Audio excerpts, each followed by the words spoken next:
Good morning. The people of Scotland have spoken, and it is a clear result. They have kept our country of four nations together. And like millions of other people, I am delighted. As I said during the campaign, it would have broken my heart to see our United Kingdom come to an end. And I know that that sentiment was shared by people not just across our country, but also around the world, because of what we've achieved together in the past and what we can do together in the future. So now it is time for our United Kingdom to come together and to move forward. A vital part of that will be a balanced settlement, fair to people in Scotland and importantly to everyone in England, Wales and Northern Ireland as well. Let us remember first why we had this debate and why it was right to do so. The Scottish National Party was elected in Scotland in 2011 and promised a referendum on independence. We could have tried to block that. We could have tried to put it off. But just as with other big issues, it is right to take and not to duck the big decision. I am a passionate believer in our United Kingdom, and I wanted more than anything for our United Kingdom to stay together. But I'm also a Democrat, and it was right that we respected the SNP's majority in Holyrood and gave the Scottish people their right to have their say. Let us also remember why it was right to ask the definitive question, yes or no. Because now the debate has been settled for a generation, or as Alex Salmond has said, perhaps for a lifetime. So there can be no disputes, no reruns.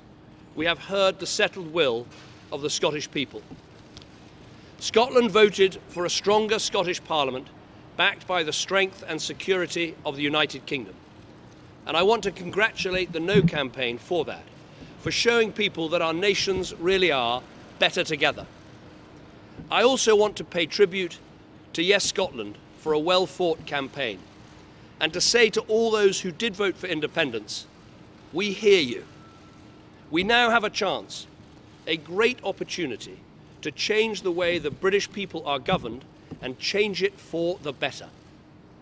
Political leaders on all sides of the debate now bear a heavy responsibility to come together and work constructively, to advance the interests of people in Scotland as well as those in England, Wales and Northern Ireland, for each and every citizen of our United Kingdom.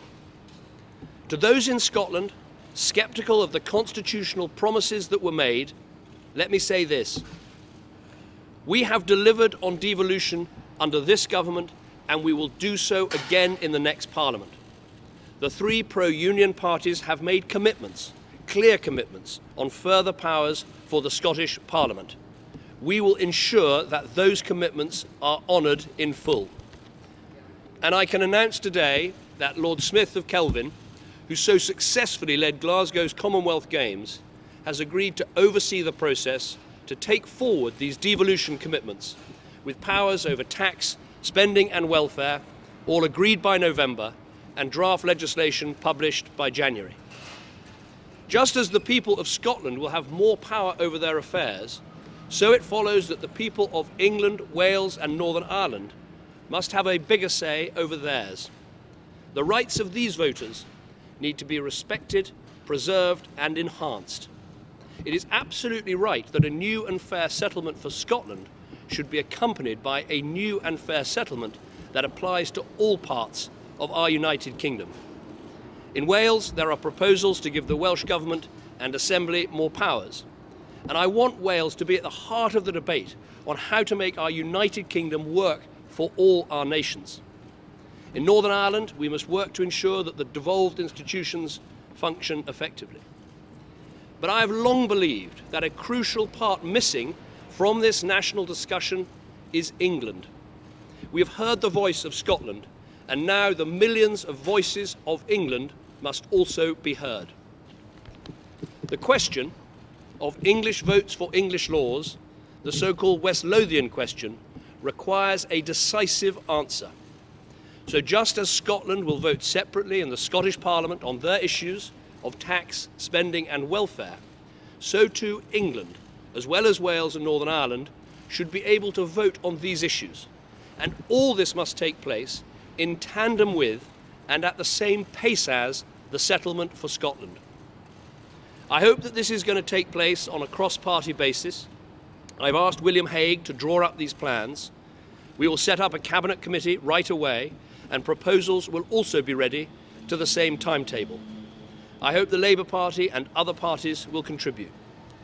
It is also important that we have wider civic engagement about how to improve governance throughout our United Kingdom, including how to empower our great cities, and we will say more about this in the coming days.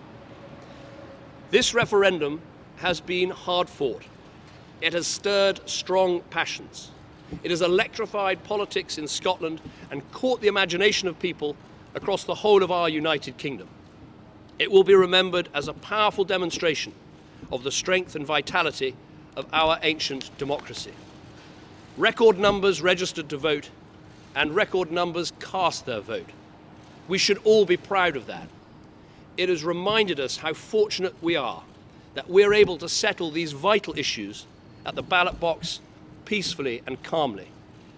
Now we must look forward and turn this into the moment when everyone, whichever way they voted, comes together to build that better, brighter future for our entire United Kingdom.